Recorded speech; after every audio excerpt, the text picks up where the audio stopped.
Welcome to this joint webinar with the Bristol Centre for Ethnicity and Citizenship and the Canada Excellence Research Chair in Migration and Integration at Ryerson University. I'm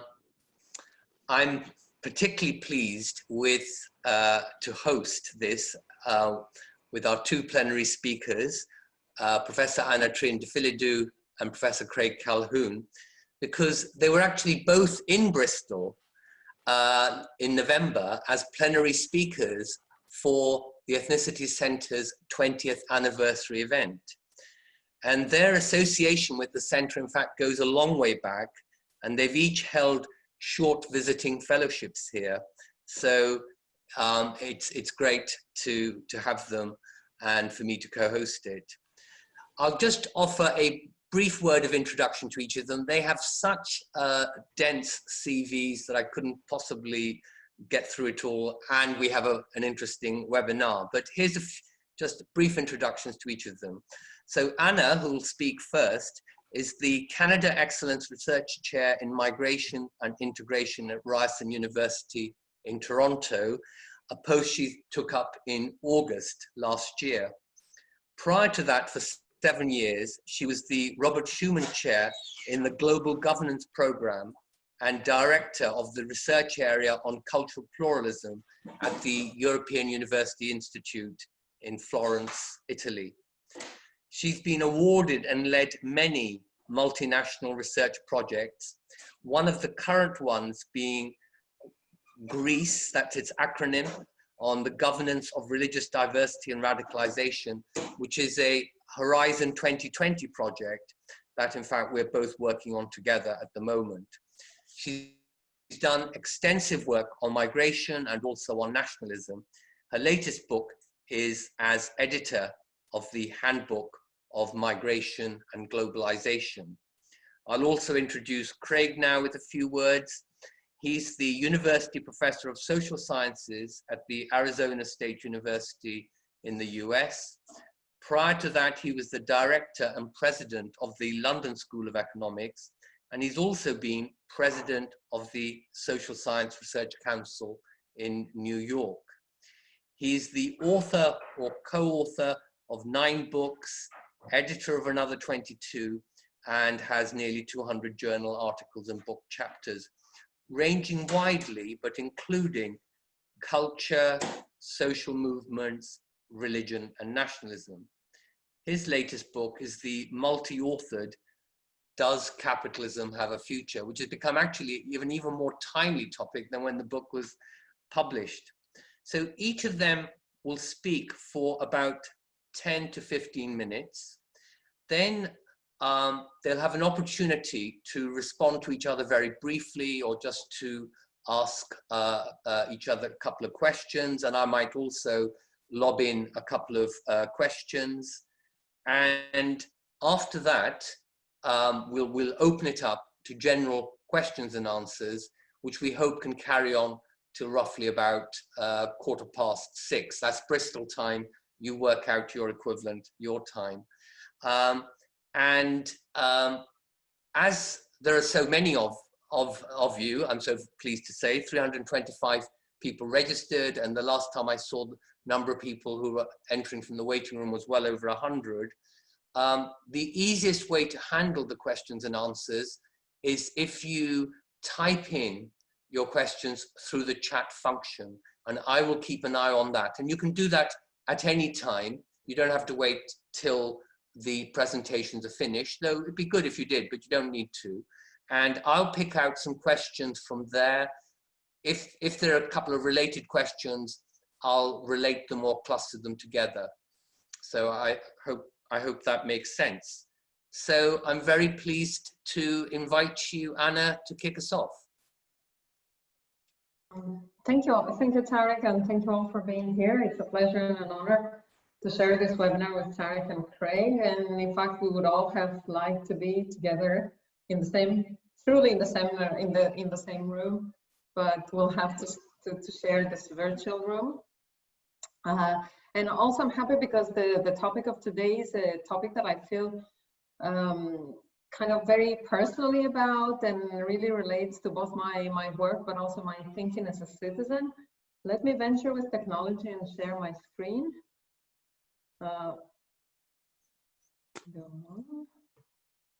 Yes. So here it is. And I'll try to keep, of course, to the time in the interest of having enough time for discussion. So my first question for today is, what are the questions that COVID poses for us in relation to citizenship? And this is something that has struck me from the very early days of the shutdown. I remember reading a Twitter by a British colleague who was saying something about people's own country.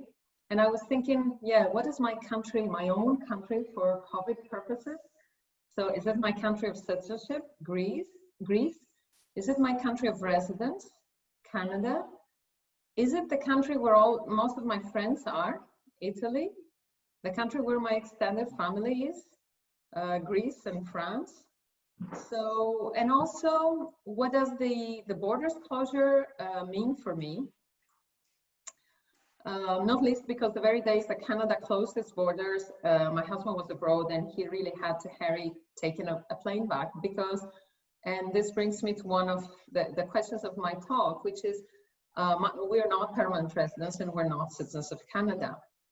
And initially Canada closed its borders to anyone but citizens and permanent residents. So anyway, but let me start, I mean, let me take a step back and start from one first question that I have asked myself. So what are your obligations as a citizen, as a fellow national in relation to the pandemic?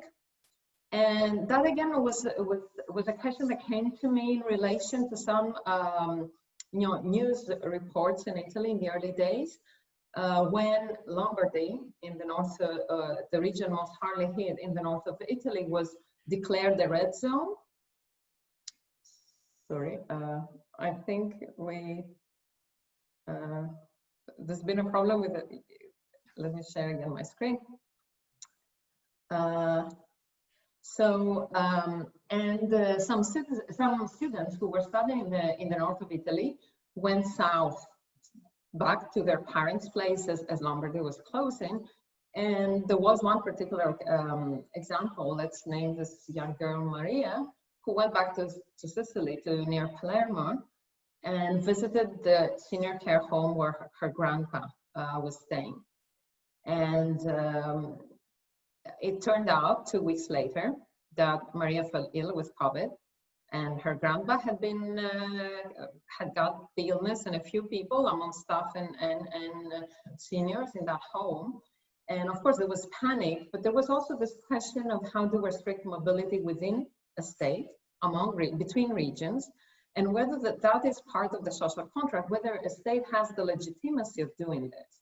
And I think while many states have done this, both federal and national, so unitary states, but also federal, and in the federal states, we have also the complication of, for instance, in Canada, provincial government, or in Germany of the different lender. The question has arisen whether this is something legitimate, and whether this is not how can I say, inflicting something on the value of citizenship or on democracy. A second reflection there is what we're seeing, that the EU, which is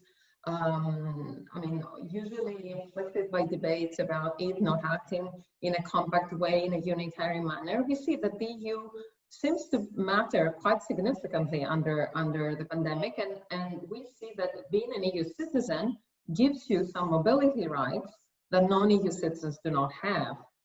And I'm not even sure how different countries in the EU have dealt with the question of long-term residents, people who are non-EU citizens but are long-term residents in these countries, and how they have dealt with their mobility.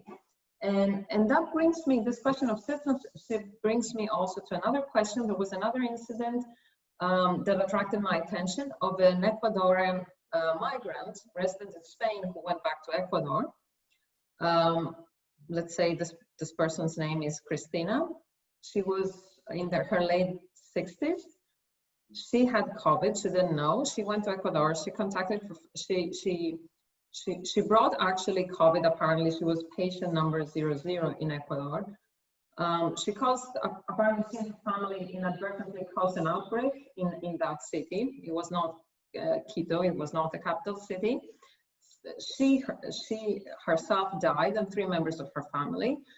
And there was a huge discussion in Ecuador whether she should have been allowed in, even though she was a citizen, which again prompted me to think whether this question of the pandemic is opening new, also for us, at least academics, new conceptual challenges about, how we conceptualize citizenship.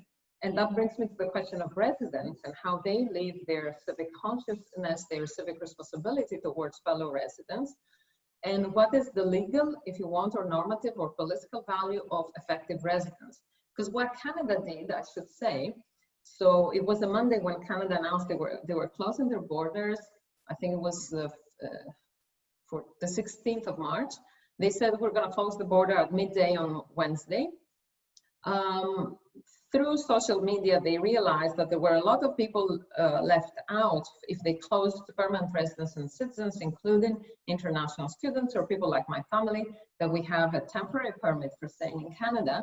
So 2 days after Wednesday, on Friday, the IRCC, Immigration, Refugees, Citizenship Canada, stated no, people who have their effective residence in Canada are also exempted from the border closure.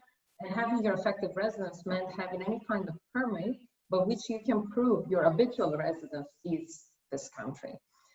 Which then actually, I think, has been indirectly further debated in terms of, for instance, there's been some surveys in Canada about migrants being more prone to abide by the indications, the guidelines of the government in terms of wearing masks and keeping social distancing. And I would say there was also some positive stereotyping saying, oh, some nationalities, people, I mean, including migrants who are now citizens or permanent residents, some nationalities are more prone to wear a mask because in their country of origin, they were wearing a mask because of pollution. And that was, if you allow me to say, there was a positive stereotype in that respect for East Asians, that they are used to wear a mask. So look, they're very responsible. They abide by the guidelines. And then I think there was another question, so which then again prompted us to reflect on what qualifies you for being a good resident and how this relates to citizenship, which is of course a membership of a higher order. And there was recently, for instance, actually a small demonstration, a small public rally and a mobilization in Quebec, because some of the refugee claimants in Quebec are frontline workers, are frontline health workers. And they were saying, if we're good enough to be frontline workers in this pandemic, we should be good enough to receive permanent residence. And I want to open and close the bracket for those who are not particularly familiar with the Canadian environment to say that because of its geography, Canada is not very much exposed to asylum seekers, to what in Europe we call asylum seekers. So generally, refugees here come resettled. They come under specific schemes, and there is a relatively limited stream through the US-Canada border of what is called here refugee claimants. So it's a relatively small number of people. And actually the answer of the Quebec government was, yes, we value you, yes, we thank you, yes, we're grateful, but you cannot bypass the normal procedure. That does not qualify you for asylum. And I think this is a question that we may want to debate also later. My second slide, and let me see how I'll get to my second. Yeah, here's my second slide. So then the question for me is, where does the balance lie between exactly our systems of political membership and the dilemmas that the pandemic poses for us? And I have felt that the pandemic has created some more hierarchies of inclusion or exclusion, and again has posed with more urgency some dilemmas that have existed. So clearly we have seen that there is a distinction between citizens and non-citizens, but we have also discovered that there are these intermediate categories, and these include permanent residents or long-term residents, as it is called in other countries, temporary residents of different levels of temporariness, because you may appreciate that in many countries, those technically temporary residents may have been there for 5, 6, 8, 10 years. And then the question of non-status people, so people who have no proper documentation for being in a country. And as I said, I think this hierarchy and these dilemmas are particularly exemplified with asylum seekers and essential workers. And beyond those challenges that I just talked about, I want to raise the issue particularly of, do we allow entry to asylum seekers during a time of a pandemic? And here one example is Canada, that has closed the border, completely closed the border with the United States, including for refugee claimants. But also my native Greece, that has closed its border from just immediately before the pandemic, as part of a kind of confrontation with Turkey that actually I think still continues and will continue, and where asylum seekers find themselves really being manipulated. And the second question is the special arrangements that have been made in Canada in particular, but in many European countries too, to allow for essential workers. And here I'm not thinking just of health workers, but I'm thinking also of workers in the agri-food industry. We know that Germany allowed, actually chartered special flights for Romanian migrants to go work in agriculture. Canada did this typically with Mexican workers that come every year. Italy is currently, as of the 14th of May, doing a regularization program targeting specifically farm workers, workers in agriculture, and domestic workers and caregivers. And these are the migrant workers that were until now the most disposable, those seem most disposable, and are now suddenly the essential ones. Well, before, what we knew was that all these countries were competing for the best and brightest in the world, but not for this low skill that, you know, they want to come, we let them come, but who cares? And I think that the question is posing itself both in instrumental terms and in normative terms. So in instrumental terms, many will say, you know, closing the border to asylum seekers is legitimate because there is a public health risk, and because citizens and residents have priority. The question is, do they have priority in political and normative terms towards the right to asylum, towards human rights? Second question that was posed was, oh, the health system has a given capacity, and we know that this capacity in many countries has been really superseded. I mean, that has been a main concern, that COVID is a very contagious virus, a very contagious disease, so it can overwhelm the health system. So we should give, again, priority to citizens and residents who contribute to this health system. But then the question again arises, I think, is access to health something that should be, and particularly under a pandemic, should it be limited only to citizens and residents, or is it a human right? And where do we strike the balance? I'm not sure I have a clear answer to these questions, but actually, and that brings me to the third point and last point of my presentation, is I think this prompts us to think, what is the relationship between membership and solidarity, and whether the pandemic is an opportunity for thinking solidarity, not just in national terms, but also in transnational terms. And of course, the question is, yeah, we have heard a lot, we're in it together, you know, the virus knows no social class, no color of skin, no territory, no borders. But we also know that this is not exactly what is the case, because we know that people that live in worse conditions, that live in tight quarters, that live in less affluent neighborhoods have suffered most and have died more from COVID. And I think, so this poses the question, as I said, so who is entitled to the national solidarity and the national health services, but also how do we deal with it across borders? And there, I think we have seen some very positive things about, scientific cooperation and even cooperation between health systems. In Europe, there were reports about Germany providing ICU beds to neighboring Alsace in France, which was quite badly hit from COVID. We know actually that the question was posed even between regions in Italy, because initially, as you can imagine, when really COVID was raging in Lombardy, and particularly the area of Bergamo, they were completely overwhelmed. But there was a concern that if they sent people to Genova, which is not far, that would spread the disease rather than help the ill people. And actually, I think we haven't, I would say the level of transnational solidarity between, say, France and Germany, or Italy and Germany in terms of ICU beds was not that different with the interregional solidarity within Greece when they started truly sending people to other regions, because Lombardy, despite its high capacity in ICU, was overwhelmed. Now, another question of transnational solidarity that has been posed by the pandemic was, and again, I call it the Primark and the Bangladeshi garment workers. I suppose many of you may have read. I personally read it in The Guardian. It was about a month and a half ago.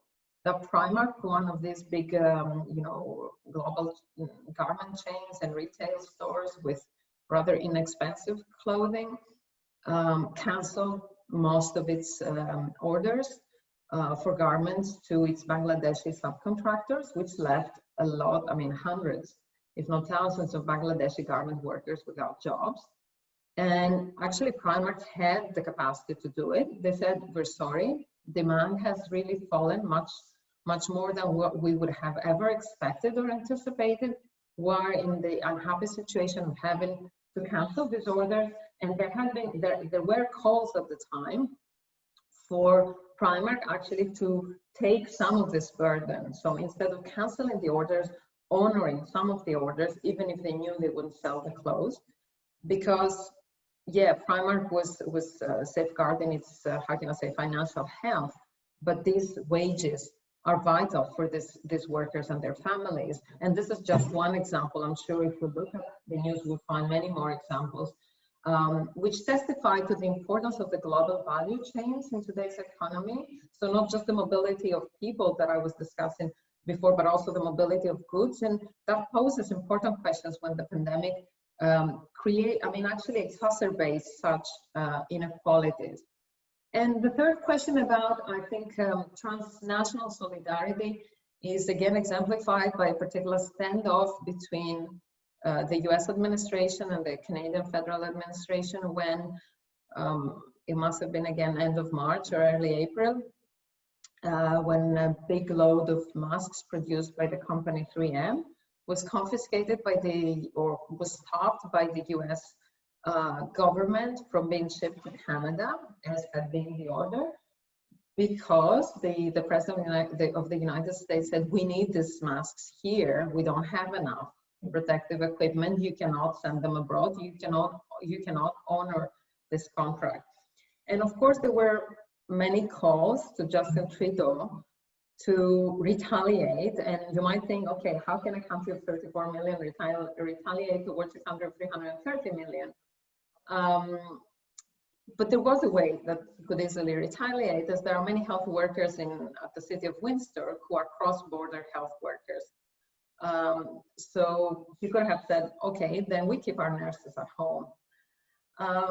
Trudeau actually refused to do that. He said, actually, I think it was, in my view, it was very clever that he said, I could have done it, but I don't do it because this is not the way I do politics and this is not my morality, because there are lives to be saved on either side of the border. And if these people are working there, this is okay with me, and I want to work with the United States to find solutions. But I think that just also poses the problem that I was saying, whether the pandemic prompts us to rethink beyond national borders in terms of transnational solidarity. Now, in conclusion, the question I think that lies ahead is, where do we go from here, and whether really we can turn the pandemic into an opportunity, whether we can turn the crisis into an opportunity. I think we are seeing some seeds of that. And I want just to list 2 or 3 of them for further discussion. So I do think, and you said it, I'm not sure, Tariq, if you said it in your introduction now or just like 10 minutes before while we were waiting for the webinar to start, that there is a rethinking, no, we said it offline, so that there is a rethinking, a reconsideration of these previously kind of almost looked down upon migrant workers, and reconsidering who is essential. So is essential an IT engineer for the knowledge-based economy, or is essential a farm worker that is harvesting strawberries or working in a fish plant? Second, I think it has posed questions about, actually, we have seen a lot of discussions about who closes its borders to whom, whether countries should be allowed to form these bilateral bubbles. So say, I don't know, Austria and Switzerland can form their bubble, or some other two countries. And that there has been a backlash on that, where people have said, you know, we shouldn't erect borders, rather we should try and you know, fight the virus, fight the spread of the virus without unnecessarily closing borders. And then the question really of transnational solidarity, we're seeing a lot of working together, a lot of scientific cooperation, and a lot of calls for solidarity beyond you know, citizenship. Now, if this will lead us to reconsider citizenship and membership, I don't know, but maybe we can hope that it will, in positive ways, in more, or it will prompt us to engage more into the question of what is effective membership, like Canada said, what is effective residence, and what are our obligations as effective residents, even without being citizens. And I will stop at this. Thank you very much. Thank you, Anna. So I'll pass straight over to you, Craig.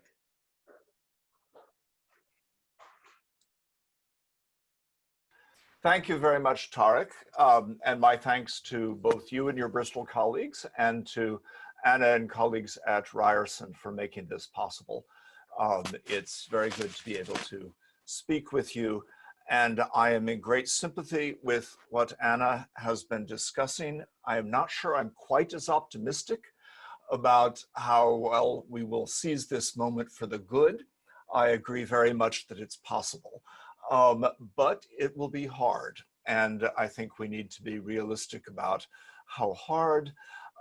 And to some extent, that means that making real the kind of things we would agree to in normative theory is a fundamental challenge.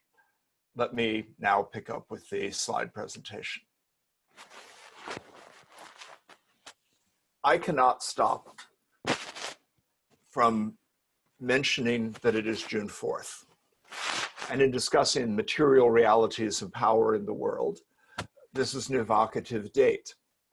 It's not just that I happen to have been in Beijing at Tiananmen Square at that moment, but that it was a somewhat world historical date.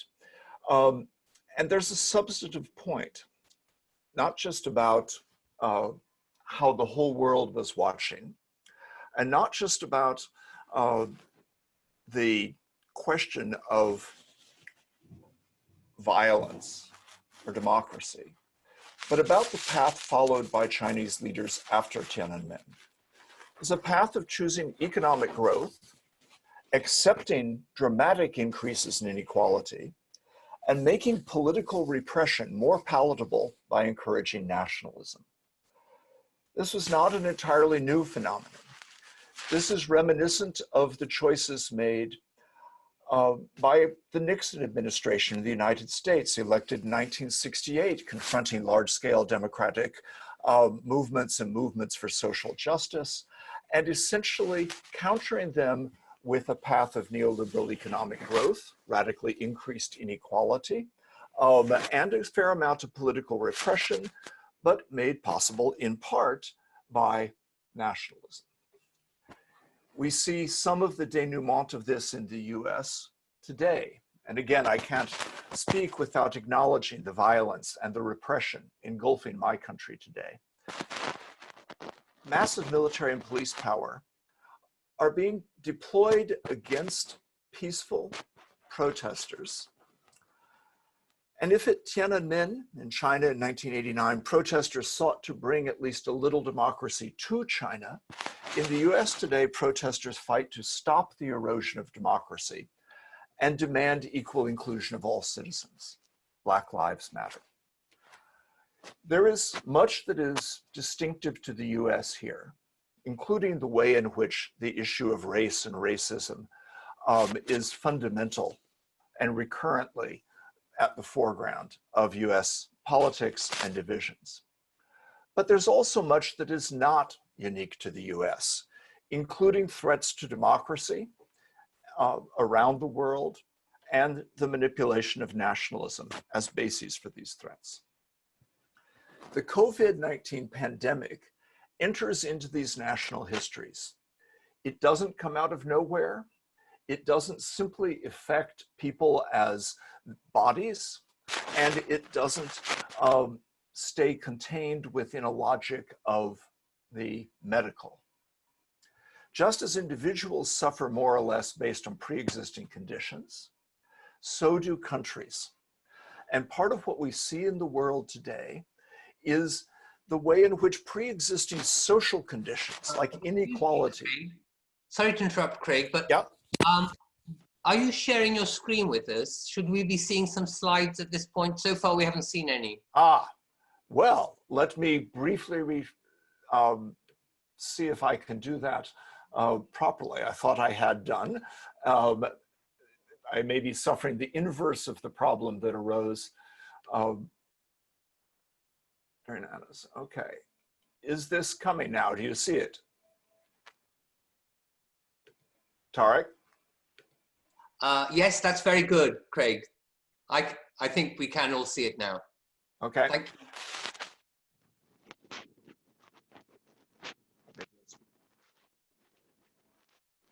Start it here and I will move fast. So you've seen the slides. What I said was essentially, we can't ignore the anniversary of Tiananmen. And we can't ignore, I can't ignore what's happening in my country today. And I wanted to make the point that these histories shape the way in which the COVID-19 pandemic plays out. And that countries have pre-existing social conditions, like various kinds of inequalities. And I stress the plural of inequalities. It includes class inequality in our conventional sorts of sociological measures, but it includes also geographic inequalities that shape the way countries do and do not respond. It includes a variety of different kinds of inequalities. It also includes institutional deficits in many countries, including the US. The healthcare system has not just been overwhelmed by the virus, but overwhelmed by the virus because it had been deeply damaged for previous decades. In the US, it had become extremely privatized. A simple result of this, to illustrate the issue, is that the non-availability of protective equipment for frontline healthcare workers was due to profit-seeking healthcare institutions, hospitals and systems, refusing to stockpile these goods in order to plan for resilience because it would eat into profits, and instead relying on long supply chains to be able to order these at a moment's notice. Part of the logistical economy Amazon makes famous, but something that didn't work very well in the context of the crisis. And of course, there's much more, the financial crisis now of the healthcare system in the US. Pre-existing social conditions include political discord, the very extent to which in the US, but also in a variety of other countries, political divisions and struggles undermine the extent to which people are able to come together around solutions to the pandemic. Sheer incompetence in politics is a part of this. Not everything has an ideological basis. Some of it has an idiocy basis. Civic violence is a disturbing part of what's gone on. The US, again, is unfortunately a world leader, but not radically unique, as I tried to signal. And panic over immigrants, some of which Anna was just discussing, is part of this story. The extent to which people have been driven to accept nationalist, populist, authoritarian governments because of an anxiety about immigrants. An anxiety about immigrants manipulated in racist discourses, the idea of a substitution somehow for whites in Western civilization. A panic over immigrants in relation to jobs, whether or not accurate, and so forth. Here we are, right now, holding a conference in a virtual place that is a virtual space that is no place, right? And this has become a part of our new reality. We, like these cadets graduating from the Air Force Academy, are practicing social distance. But social distance raises some challenges around social cohesion and citizenship. And it's not just that it's harder to go to a cafe and hang out with each other in ways that are familiar. We're acutely aware of this phrase, social distancing, and the many disruptions it's brought. We wonder whether people will continue to social distance as our societies, quote, open up to resume various levels of commercial and public activity. I want to suggest the phrase social distancing is misleading in a sense about this and should point us in another direction. The preferred public health response to COVID pandemic isn't really social distancing, it's physical distancing. Stay 6 feet apart, stay in your home, avoid physical proximity with others. But we might better see social distance as the inequalities and failures of solidarity that the pandemic lays bare. We are distanced from each other already. Our societies have made distance a reality despite the availability of physical proximity. We live in different neighborhoods. We have different life conditions. We work in different workplaces. The distance is there already, and we shouldn't imagine that it didn't exist prior to the pandemic response. In this context, democracy makes a very strong promise. Government of the people, by the people, and for the people. But this means that democracy depends on there being the people. It depends on social cohesion that knits citizens together and constitutes the people. It knits citizens together with each other as citizens, and in varying degree, it knits citizens together with non-citizens who are fellow residents and in various senses members of their society. How that works is exceptionally fraught, but crucial. And I want to point to the fact that we don't knit citizens together very well. We can miss the extent to which citizens are not unified as the people by focusing only on the extent to which citizens may seek to exclude non-citizens. But there are deep divisions among citizens. There are basic questions in the United States and elsewhere. Are we one country? How so and how not? And I want to suggest that our weaknesses in dealing with non-citizens have in considerable part to do with our fractured, divisive citizenship.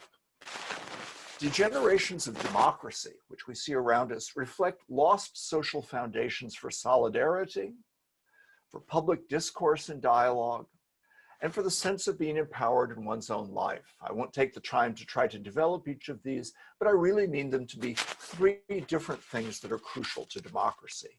We need solidarity with each other. We need this sense that local communities often are better at achieving, but we need it in countries, that we're in it together. And something basic to the pandemic is the extent to which many people have come together to realize they are in it together with frontline healthcare workers. They are in it together with immigrants. They are in it together with minorities, cities, and countryside. But equally, many have not felt that. The divisions that have emerged are divisions that reflect a lack of solidarity, a sense that we aren't in it together. Similarly, there are social foundations for public discourse and dialogue to take place. And these are disrupted and damaged. They're damaged in extreme ways when police shoot at soldiers in peaceful protests, shoot at journalists during peaceful protests, but they're damaged in other ways. And we need to feel empowered in our own lives. Democracy depends in some part on citizens feeling that as citizens, they can get things done. Because when they feel they can't, when they can't take care of their family, when they can't protect their children, they become enemies of democracy.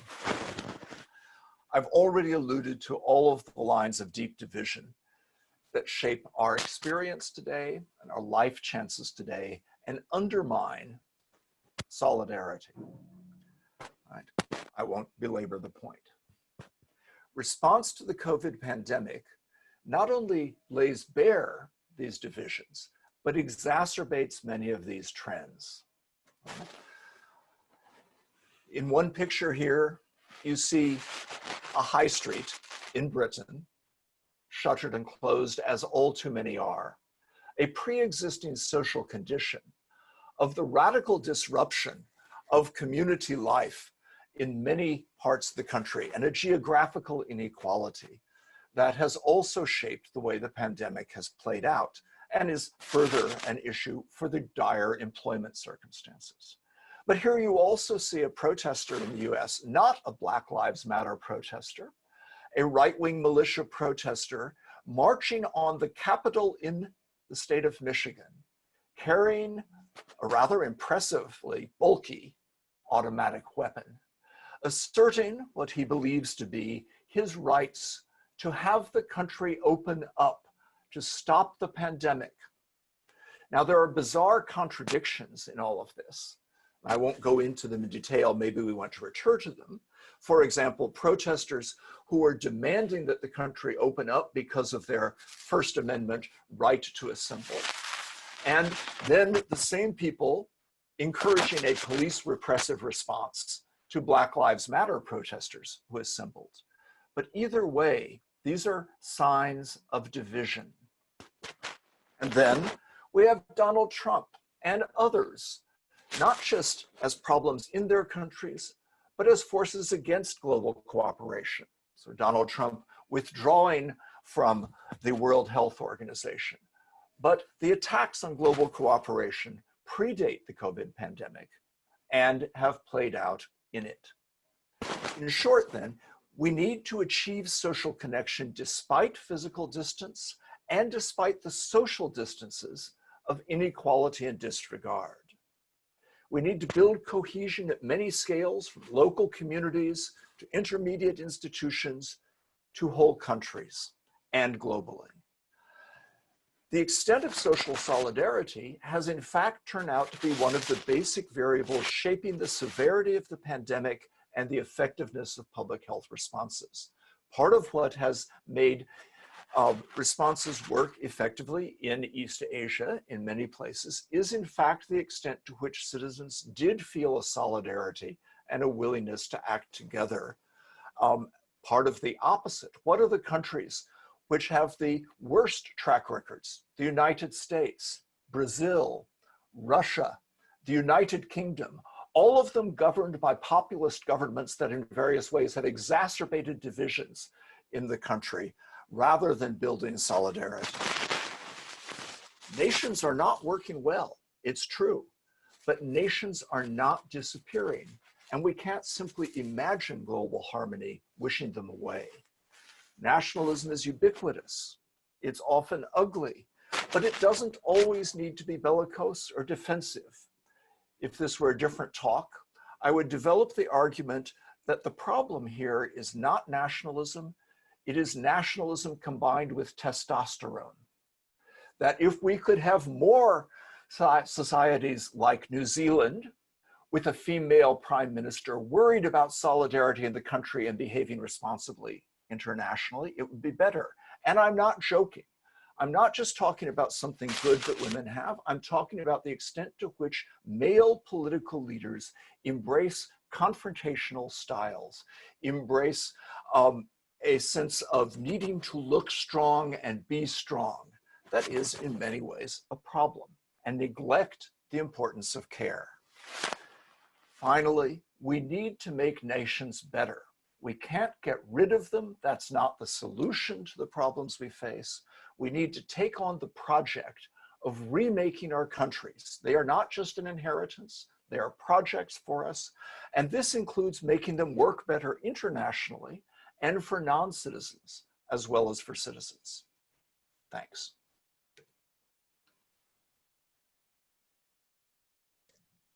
Thank you very much, Craig.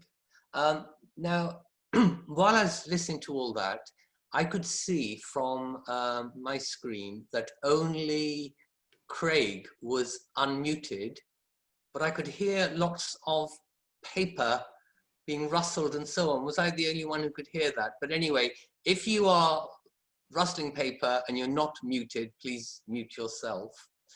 That's a basic requirement of solidarity. Yes, yes, essential also for reasonable conversation.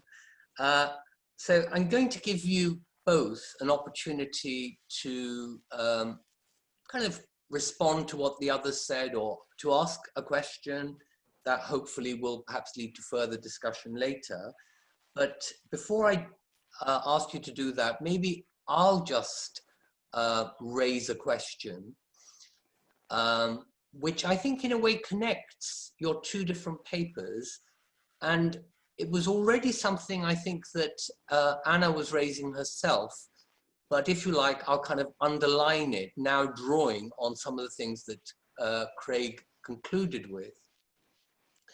So obviously, as both of you have said, and I'm sure we're all aware, that the rise in national consciousness and activism and electoral results, you know, nationalist electoral results, is very closely related to anxieties about immigration and so on in so many different countries. And yet, as you said, Anna, one of the things that we've seen in the last few weeks, at least in some countries, I haven't made a comparative study, but I know this is true in Britain, is a certain kind of appreciation of people who are, as it were, on the front line. Care workers, health workers, key workers in a number of ways, where ethnic minorities and also migrants are disproportionately represented, and in fact, therefore disproportionately at risk and disproportionately actually part of the fatalities. And so there is this kind of appreciation that, oh, these people are doing very good work. But the appreciation takes the form of these are key workers or essential workers in relation to the needs and priorities of our country, which of course is tying up to where Craig's talk landed. So if you like, we have both a kind of reevaluation of the contribution of migration, of migrants, but the reevaluation is in terms of basically the same foundational level, the same set of criteria, namely, what does this country need? It's just that we now thought some people that we undervalued in terms of their contribution to this country, we should now revalue. So I'll throw that in, but if you want to pick that up, good. If you want to make some other comments, please go ahead. So I'll let you go first, Anna. Yeah, thank you. Thank you, Craig. Yeah, always inspiring. And thank you, Tariq, yeah, for pointing to some of the contradictions. Yeah, I very much like this idea of not just individuals having preconditions, but also countries, underlying conditions. And that we're meeting in a no space or no place. We're meeting in a virtual space that is not a place. I have, however, a couple of questions or comments.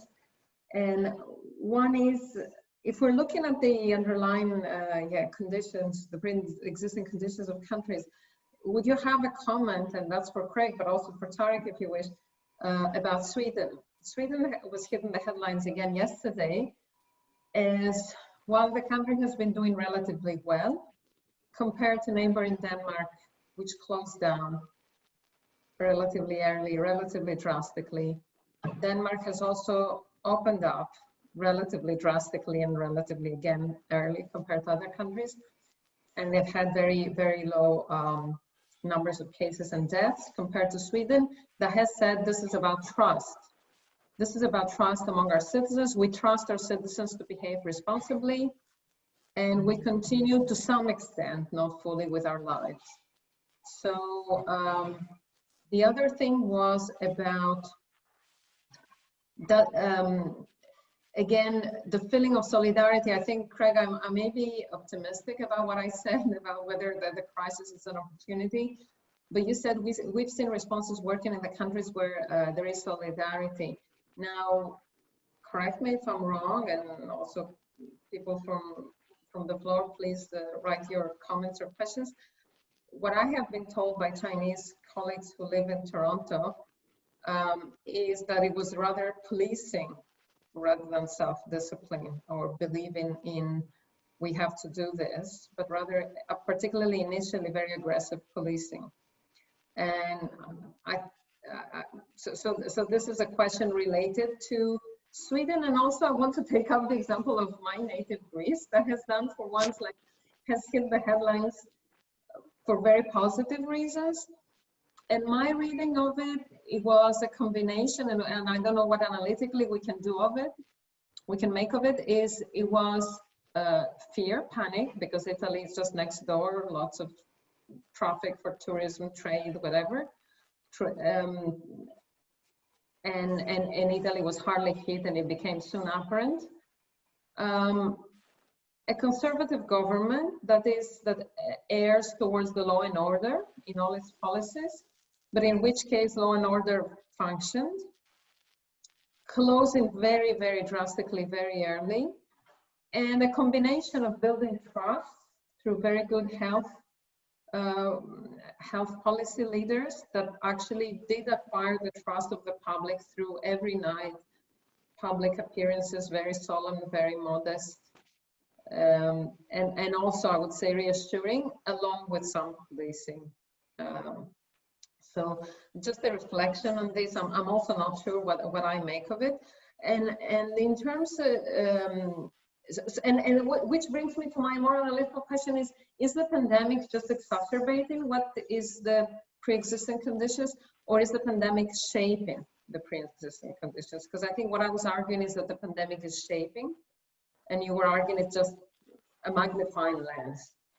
And the second thing about the reevaluation of contribution of migrants, I think what we see, and again, the glass may be half full or half empty, in the past also, there was an instrumental evaluation of what migrants bring to the economy, including in the UK with the Brexit and all the fervent discussions about intra-EU migration, other migration, etc., a new point system, which categories do we open, the low skilled, the middle skilled, the highly skilled. If you want that, we have a lot in Canada too, a very proactive immigration policy that is where the dominant narrative, apart from the multiculturalist narrative, the dominant narrative is one of economic and demographic instrumentality, that we need migrants because we're not growing demographically and we need them to sustain the tax base. But now we have seen something about the ethics of care, a moral reevaluation of what migrant workers are doing. So maybe this is a qualitative difference, not just something, oh, we need the migrants so we have fruits and vegetables or meat in our supermarkets. Thank you. Thank you, Anna. Craig, go ahead. Yeah, let me try and respond to each of you. First on optimism. I think I want to join in optimism of the will here. My head just keeps telling me don't be over optimistic, that there are a lot of serious reasons to think we won't make democracy more inclusive, we won't build the solidarity, we won't avoid some of the potential crises. So as Gramsci would have it, there's a struggle to be optimistic, not just a simple state of mind. Secondly, yes, Anna, of course, you're right. The pandemic shapes it, but I think the pandemic mostly exacerbates pre-existing conditions. And then it is up to us to determine what our response is and thereby shape what's going on. So the pandemic, in my view, does not really change inequalities for the better. If anything, it changes them for the worse. To give a US example again, all of the response has of government spending and stimulus packages have benefited big companies more than small businesses. I see the stock markets, not just in the US, but around the world, actually going up because of the disconnect between the markets that are about the assets held by the rich and the job markets, labor markets, and livelihoods of ordinary people. So the division between that world of finance and wealth and the world of ordinary life has grown. So I think what the pandemic has mostly done is exacerbate pre-existing conditions, which puts the question to us: are we going to organize action? Are we going to organize movements? Are we going to mobilize elections in order to see better things happen? I don't think we can just wait for the pandemic to bring them. I think the opposite will happen. Tariq, in relation to your question, which goes to the optimism issue, you point to the extent to which there is widespread appreciation for frontline workers and recognition that many of them are immigrants and minorities. I would add very many of them are women, which will take me in a moment to Anna's question. And I think this is absolutely right. Both that the frontline workers are overrepresenting immigrants, minorities, and women, and that there is a new recognition of this. They have become visible. Not only frontline health workers, I would say workers in the logistical economy, the people who are delivering food to homes of people who are quarantining or sheltering, and so forth. And we recognize that unemployment has also not been equitably distributed. That, for example, restaurant workers who are largely unemployed now were disproportionately minorities, immigrants, and women. So all of that's true. I think that there has been a wave of appreciation, as you suggested, manifested by banging pots at certain hours and declaring the value. I think it so far has had no material consequences whatsoever. There has been no significant movement to increase the pay of these workers, to provide them with truly adequate protective equipment and working conditions. On the contrary, we have given the lip service of banging the pots and celebrating them, and not done the things that we need to do to really make their jobs and their lives better. Now, there's the question for action. We could do that. In Britain, one could say, all right, we are going to make sure the National Health Service is funded in a way which makes the working lives of immigrants safer and better paid and so forth, or not, right? So I think the appreciation has been shallow. I also think that this movement of appreciation, as you and I have discussed, works as long as it's not racialized. I think you bring in race and you drive a wedge in this. So as long as people feel they are celebrating in a non-racial way the sort of people of the society, there's a much larger majority appreciating everyone. As soon as it becomes tagged with immigration and race, this undercuts some of the appreciation. So it's challenging. Very quickly on, I can't comment on, or shouldn't take the time to comment on all of the examples. Sweden, Anna, I think, open question. So we still don't know quite how the Swedish approach and reliance on non-policed, non-mandated measures works out. We see interesting things like Norway, in opening up, has said we are now opening our borders, but not to Swedes, the largest border Norway has. And that there is more risk because there's more infection. So I don't have evidence to settle this, and I think it's probably a little early, but I think the behind that is a good point. Did reacting by enforced closure of public spaces and businesses work? Was it necessary? Were there other paths? There will be epidemiological and social science questions about that. And to the extent there are other paths, they depend on solidarity. Now let me take up the China example, which I know better than the Swedish case in this. there's nothing mutually exclusive about policing and solidarity. Solidarity is not just harmony, which means you don't need the police. It is the capacity, which China still has, had much more in the past, to effectively have citizens policing each other. Go up to somebody on the street in the US and say, you're not wearing a mask and you're likely to get punched. Go up to somebody on the street in China and say, you're not wearing a mask. A, they'd be more likely to wear a mask already. And B, they can more readily be shamed into wearing the mask. Now, this doesn't mean that your colleagues pointing to the police are wrong. In Wuhan, there was very intensive policing. There was a very intensive apparatus, but it was also an intervention into a society with very strong neighborhoods where people knew who was in the neighborhood and tried to police who could go in and out of the neighborhood and so forth. So by solidarity, I'm not trying to point to just a happy sentiment. I'm trying to point to that degree of cohesion in the society which makes it possible to do things. Again, I'm not the right one to comment on Greece, but I want to pull out one thing from what you said about Greece, which is that there was an active effort to build trust. It was not just that there was more trust as a pre-existing condition in my language, there was an effort to build trust. Quite the opposite of the United States, where there was an active effort by the president and others in power to undermine trust, right? To undermine trust in scientific experts, to undermine trust in institutions, to undermine trust even in the rules that officially the White House was promulgating about social distancing.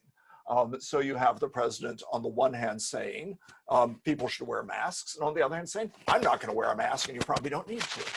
And that's undermining trust. It's not just about masks. So I think that this is a very basic issue, and trust goes hand in hand with what I'm calling solidarity or social cohesion. And the extent to which societies, as it were, hold together or don't, which I think is basic to all of this.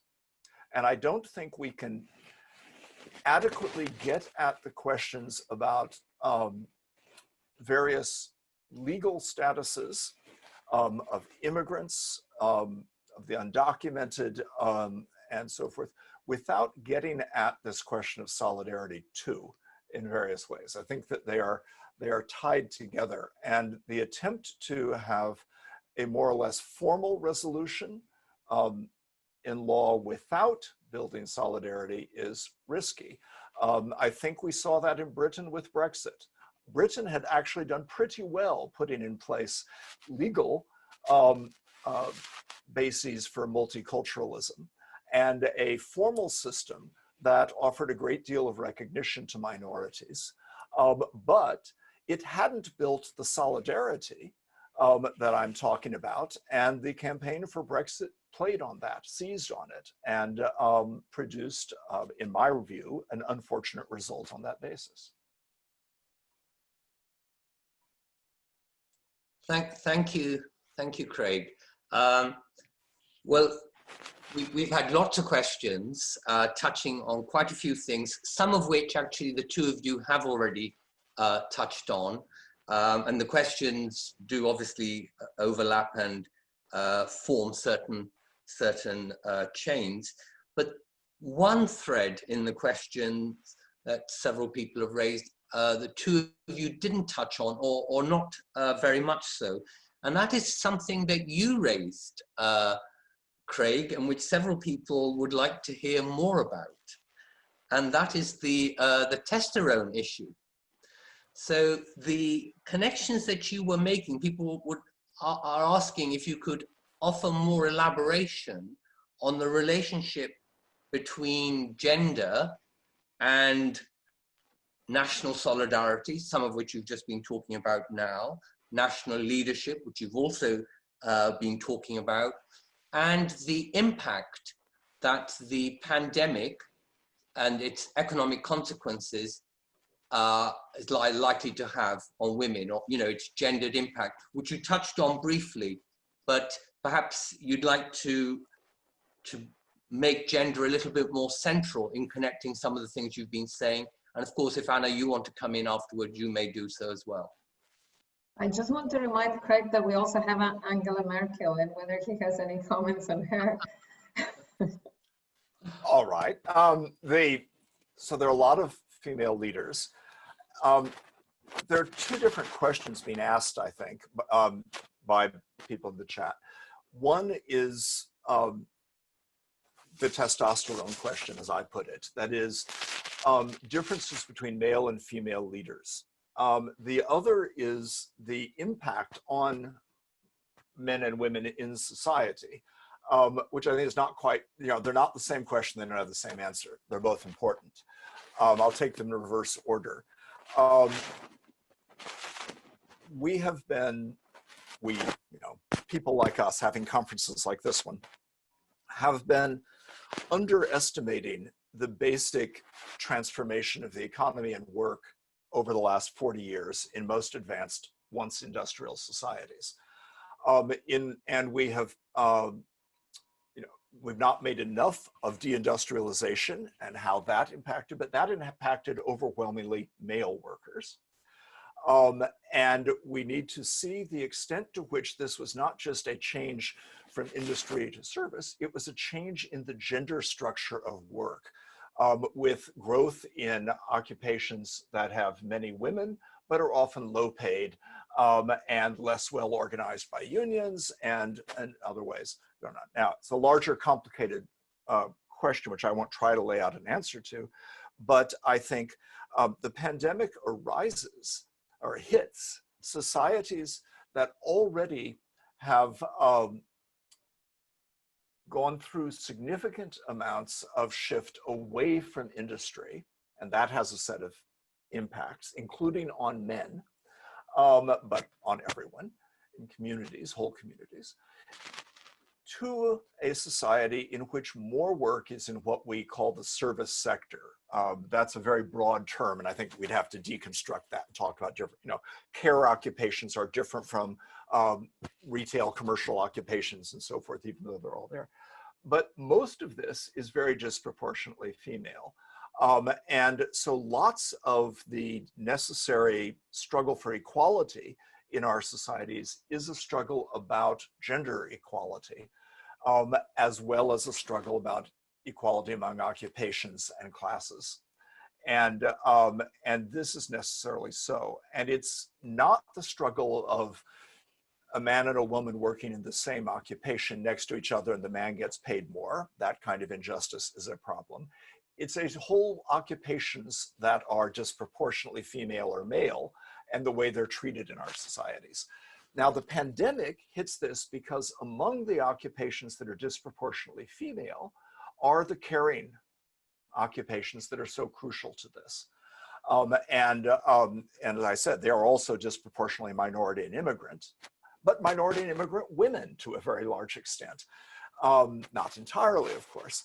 And the sufferings that this produces are real. So, we have a potential valuing, and maybe this will be the basis of more effective organizing and better support for care workers. But care workers are by and large treated fairly poorly in the advanced societies, better in some than others, but pretty poorly. And this amounts to very largely to treating women very poorly, especially women of color, women are migrants. Now, the question about leaders is a question where I, not jokingly, humorously, I hope, but not seriously, mentioned testosterone. I think that whatever the combination of biological and cultural factors that produce it, men behave differently in leadership positions. Now, not always. There are some terrible female leaders. There's some good male leaders. I don't mean to overdo the gender determinism, but I think that an anxiety about seeming strong, about being tough, contributes to bellicose nationalism. A sense that everything's a competition, which is not just a biological given, but is nurtured through the way boys are raised in sports and different things. So we have all sorts of reproductions of this. We have kind of league tables of everything in a very disproportionately male way of trying to turn everything into a hierarchy and a ranking. and whether it's consumption goods or higher education or handling the COVID pandemic. We have seeking out conflict or assuming that there must be conflict and that the options are only conflict rather than cooperative solutions internationally and domestically, it seems to me. I think Angela Merkel is doing better than lots of European leaders. I'm not going to give her my Jacinda Ardern prize. I think Jacinda is a more special case, but Merkel, has been better than many, and I don't want to exaggerate something that I think is in part a cultural and a personal difference, not just a gender difference, but I think it's pretty striking the extent to which men drive nationalism of the bellicose, confrontational kind. Men drive conflicts like Tiananmen Square, the police side, and like the attacks on protesters in the US. Look at policing, so I would extend it. Police forces in the US with female police chiefs have been much less involved in these kinds of terrible confrontations than the ones with male police chiefs. But of course, almost all of them have male police chiefs. The fact that the police are overwhelmingly male and come out of military backgrounds is a factor in the way in which the policing has been done. And so back to occupations, we would need, I think, to achieve some of the greater solidarity we want, to change the occupational distribution of men and women. Thank you. Anna, would you like to either pick up on some of those points or some of the questions that actually have been addressed to you in relation to international students, including Chinese students in Canada, the United States and Britain, and various kinds of developments of a transnational sort, or are they being put at risk and so on? If you want to address some of those kinds of questions. Yeah, I think I'm getting to some kind of analytical conclusion with regard to what works and what doesn't.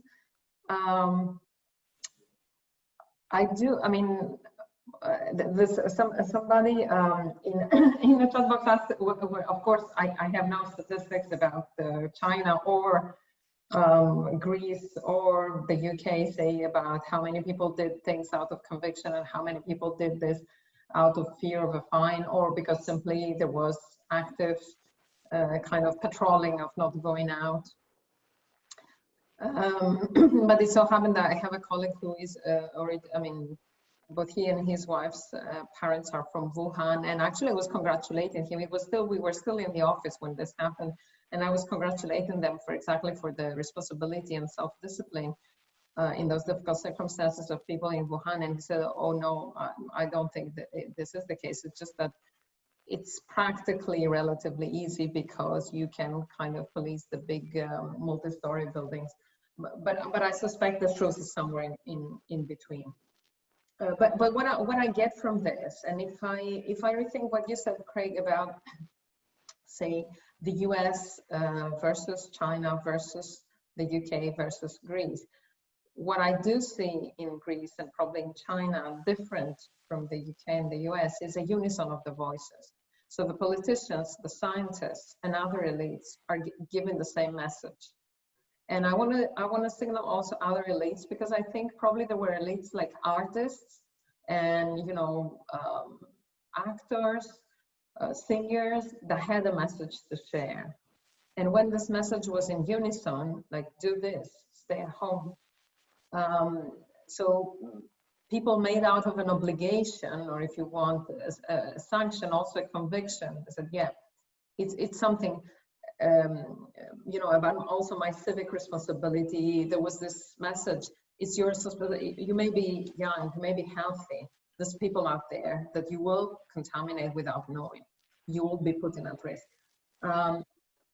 Which brings me to a comment about nationalism. And Tariq, you remember some time ago we talked about this op-ed in The Guardian on Swedish nationalism and how this particular policy of Sweden has played out as a form of Swedish nationalism, Swedish pride. We are a nation that trusts each other. We are a nation with high cohesion, high solidarity, and we can do it our way to the point that this was exacerbated. That was the op-ed. It was becoming like, we are better than you others. So I wanna make a comment on that, and also in relation to these displays of solidarity through playing music in Italy and elsewhere, singing songs, the ballet dancers performing ballet in their rooms and putting up the video. So I think this played out two ways. It played out as a form of positive nationalism. So we are in it together. You know, the imagined community of Benedict Anderson. People were in their homes, but they could imagine the whole of the nation being in their homes, and they went out in their balconies to have some sort of physical presence, and also came up with this idea. So at the same time, we're going to clap, so we will feel the connection of this imagined community. But I want to say that in many places, this has been also used transnationally. So at the time when Italy was the only country that in Europe was, you know, so harshly affected, there was a lot of hashtag Italy Stay Strong, and there was a lot of such display of transnational solidarity. This being, at least I'm aware of, one song by famous in Greece, Greek singers who made a song about our friends Italians who will be together again. I know that, for instance, how was it the Queen quoted, "We will meet again," this becoming a bit like, you know, a political slogan across, I would say across the Atlantic as well, "We will meet again." So, which brings us to 2 points. One, elites matter much more than we think, I think. And this is probably in the face of populism. And the second thing is that exactly, yeah, indeed, the crisis is what we make of it. So, but I keep want to see this as a bit more positively. So it's not just exacerbating inequalities. It shows like there is a chance to change things. Out of the crisis, there's something new that can be born, which brings me to the question, can we have a narrative that is non-instrumental about migrants? Now, and I have to say, and again, I have to make a bit of a personal comment on this. I thought the Canadian narrative is much less instrumental, and it has struck me in this nearly a year that I've been here of how instrumental it can be. But I do think that the crisis here does present an opportunity because, for instance, in a country like Canada, where equality and equity is a strong discourse, social justice is a valid discourse that is not just for academics. It does circulate in society. So it poses this question, have we overlooked some of the things that these people are doing? This is not just about labor rights. This is about how we function as a society and about revaluing not just migrants, but anyone who works in the meat plants and in the fish plants and in the strawberry fields, just like we value the top doctors and the top engineers and the top social scientists. So I think there is an opportunity. It's up to us, of course, to grab it. And I do think also if there is something that we have learned in, if I can say that the fight against populism and populist nationalism is that you need to be political. What the left has done wrong in the last perhaps couple of decades is to try and play the instrumental argument and prove that migrants are good for the tax base, which is a mixed bag in reality. I mean, what economists tell us, it depends. Migrants are good for this, to make a political argument about what kind of a society we want to be, and hence about solidarity and all the things that you were talking about, Craig. In terms, I wanna say a couple of words about the international students, which I think also relates to the wider category of what I was saying initially, the return migrants. So yeah, actually, I suppose if there's been also this discussion, so people returning to their home countries from highly infected areas or countries or regions within countries, which was what I was saying before. It kind of puts this question mark on citizenship. I think on one hand, this is the predicament often of migrants and diasporas. You're a foreigner in your homeland, and you're a foreigner in your new homeland. So like you don't belong anywhere. I don't have, I'm afraid I don't have any easy solution to say. I definitely think that what Canada and also other countries did is to say effective residence is what matters, is important to make people feel secure. At the same time, I think, of course, it is then up, for instance, particularly for international students, it's up to universities to support them. And just a final word, are we going towards a new Cold War, and particularly anti-Chinese racism? I think, again, I don't think we're going towards a new Cold War, but I do think that we may be able 10 years from now to see some kind of lasting, how can I say, legacy of this crisis. Like, I think we can see some kind of legacy from the 2008-9, financial crisis. Now, whether this legacy will be a positive or a less positive or a negative one, yeah, it is truly up to us. And actually, I think, again, what Craig, you were saying offline before, it is interesting that in the US, more people can rally behind the request for an effective governance of a health outbreak than there can be, citizens or residents rallying behind a quest for racial equality. And this is something also to think about. Tariq, can I jump in? Thank you, Anna. Did you want to say something, Craig? Yeah, let me just, a couple things quickly. Could I just ask you to pause a minute? Because Sure, of course. Because I am aware that we've actually overrun a little bit, and we've only really just scratched the surface of some of the questions that were being asked. And I was going to ask some questions about the potentialities of democracy, or at least of our existing democracies, because that was a thread in the questions. But before I do, I want to just check that people, have got the interest and the stamina to continue a bit more. So if you have, raise your hand on the screen and we'll carry on. Yes, quite a few of you are. And obviously those of you who have to go or are fatigued by this watching the screen and so on, obviously, thank you so much for joining us. I hope this will be first of other kinds of transatlantic webinars, certainly with us and Ryerson and so on.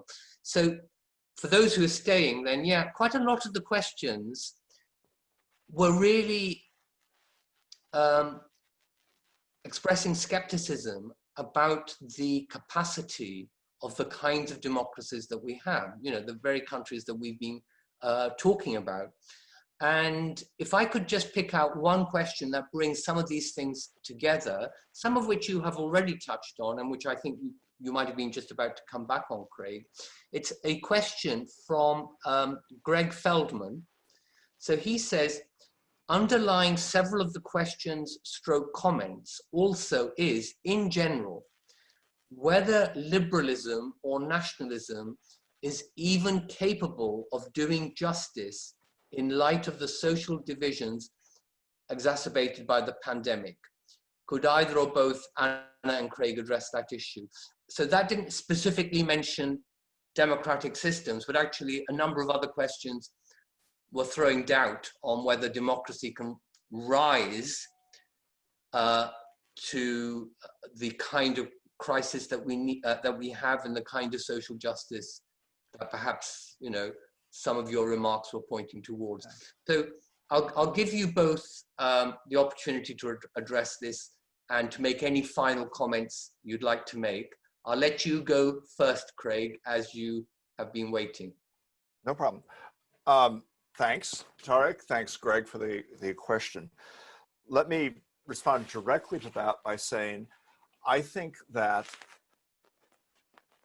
a very problematic version of liberalism has allowed a compromise between apparently liberal thinking on a variety of kinds of freedoms and recognition for identities with a neoliberal emphasis on property and the accumulation of capital.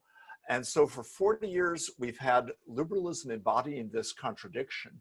And the weaknesses of that liberalism are part of what gave rise to the unattractive version of nationalism, the populist, authoritarian, bellicose version of nationalism.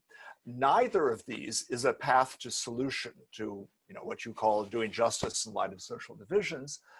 I think for that we need something else. Personally, I would say some version of social democracy, democratic socialism, what we can debate specifics of this. But what that would mean is paying attention to solidarity and equality, as well as liberty and national strength. And I think we've often, in the last 40 years, focused on versions of freedom to the exclusion of paying enough, and we've debated how that goes with equality a little bit or a lot, but we've allowed huge increases in inequality. And we've more or less neglected solidarity. Our societies have become more centralized. Communities have suffered. There's a lot of issues with that. Very quickly then, a couple of other things. What I was going to say after Anna spoke was only back to the China question, but also Greece and elsewhere, you can get unison of voices by force, or you can get it by free agreement. And the stakes of talking about democracy are, can you get it by free agreement, right? So I think China achieves a high level of unity by repression. So back to what went on in Wuhan, China repressed dissent. China even repressed free circulation of medical knowledge because it looked too much like dissent. So there are a whole lot of problems in that way of getting unity, but it did get a fair amount of unity. And that's part of what mobilizing the bad version of nationalism does inside countries. It mobilizes a sort of conformity. If you're not saying what the majority thinks you're being, un-American or un-British or whatever, un-English actually more, things. In this context, solidarity is a condition for achieving justice. I'm responding to one question in particular. It's not justice. Solidarity is not a guarantee of justice, but without solidarity, it's hard to have a struggle for justice. Quick last comments on valuing Anna's point, which I sort of agree with. But I want to say, it's not just do we value, whatever that means, it's do we translate this valuing of women, minorities, immigrants, and frontline workers and farmers and other essential. Do we translate our valuing into material changes in government policy or the economy? And so if valuing is to be linked to wages, there have to be some pretty basic material change, not a sentimental change. It is something that has to involve serious action in relation to capital, in relation to public policy.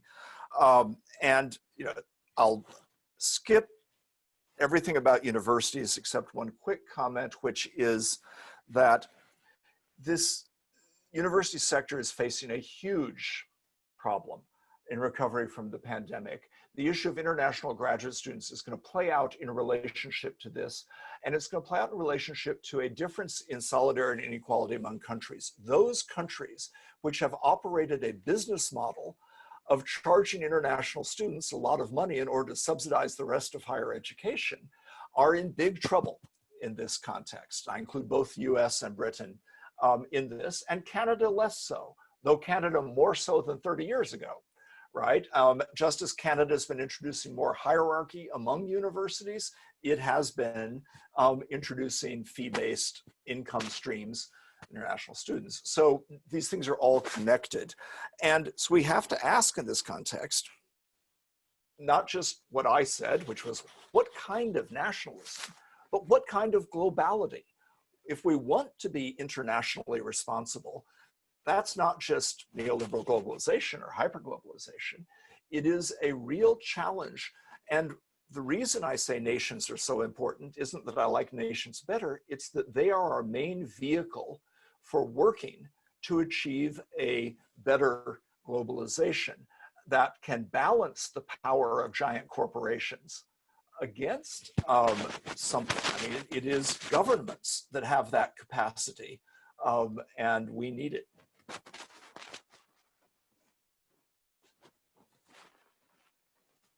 Thank you very much, Craig. Anna? Yeah, just 2 words. Yeah, what is the capacity of our democracies? I think the crisis, the pandemic, is challenging the capacity of our democracies. And I know, for instance, that there have been a lot of voices in Italy saying this is too much, it's too authoritarian what was happening. However, I think what the pandemic has done, it has made it clear that we do need experts. So I think it has really struck a significant blow in populism, saying, you know, we can all be experts in anything so far as you Google it. And, you know, populist leaders can be experts on anything, and the common, you know, whatever, I think Trump sometimes uses as his common sense, or other populist leaders have done, is not a good guide, because we do need expert knowledge. I think it has also raised the question of accountability. And I find this is pro-democracy. It has a positive effect on democracy because it truly raised the question of accountability. And I think in terms of national, I mean, so, and the question about does the crisis, does the pandemic make us think more individually or more community and solidarity? I think everyone, including the people who are well off, are feeling that this is something about public goods that you cannot have on your own, and that this is something about solidarity, because no matter what you do and how rich you are, ultimately you do depend on others about your public health system. You do depend on others about when you go out and do your shopping, how others behave. So it has really put very much into focus the importance of each other, the importance of the behavior of others, which is something that you cannot control, whether you're poor or rich, whether you have a very prestigious job or a very non-prestigious job. So I do think that the pandemic, in a way, is good news for democracy. I also think that it has raised questions of globalization, of have we done something wrong in traveling too much, in, you know, thinking that we can, I mean, so testing now during the pandemic alternative ways of relating to the planet, but also the importance of transnational or international governance. So who knew? I mean, I don't know if you, the people in this virtual room, were aware of WHO being important, WHO. I would occasionally hear about the WHO in relation usually to the Ebola pandemic of 2014-16, and it was one of these UN agencies that exist somewhere and that have no importance in my life. And suddenly we found out who is you know, who funds the WHO, who is their leaders, how do they relate to countries, what is their importance, and so on. So I think it has prompted some also sort of transnational accountability for the wrong reasons, like because Trump attacked the WHO. But it has raised questions that people have wanted to ask, okay, should I expect for the WHO to cater for me as a citizen? So, yeah, I think that there's more questions that are raised than answered, but I do see a potential for better democracy rather than worse democracy after the pandemic, or as we are managing the pandemic. Good. Thank you, Anna, as well as Craig. Well, I think this has been a really interesting session, and partly marked by the fact that we are 22 minutes beyond where we thought we would finish, and a lot of people are still with us. And of the 20 or so questions that have been raised, we've probably only discussed about 5. So thank you very much for joining us. I think it is time to wrap up, and I hope we'll have more such webinars. I've certainly seen more people on the screen. Some are old friends, greetings to you. Lots of other people who are names that I've read. Lots of people I don't know and who are not from Bristol, maybe you're from Ryerson, or some are from India and so on, I see. This has been excellent. And whatever good or ill follows from the pandemic and how we handle it and where we go in the future, if we can keep this element of connectivity to academic life and academic exchanges, and perhaps travel a little less in the frequent flyer mode, this could be a win-win-win on a number of counts. I'm sure you'll agree. So I don't know about the rest of this term. We're obviously winding up, but certainly I'll be looking at my centre in Bristol. I'll be looking to connect webinars into our regular visiting research seminar program from the autumn onwards. So I hope this is the beginning of a start rather than a one-off. So thank you, everybody. Thank you in particular, Craig and Anna, and the organisers at Ryerson, Claire and Laura. Yes, Claire and Laura in particular, and we'll meet again, hopefully, inshallah. Thank you all. Thank you, Tariq. Thank you. Bye-bye.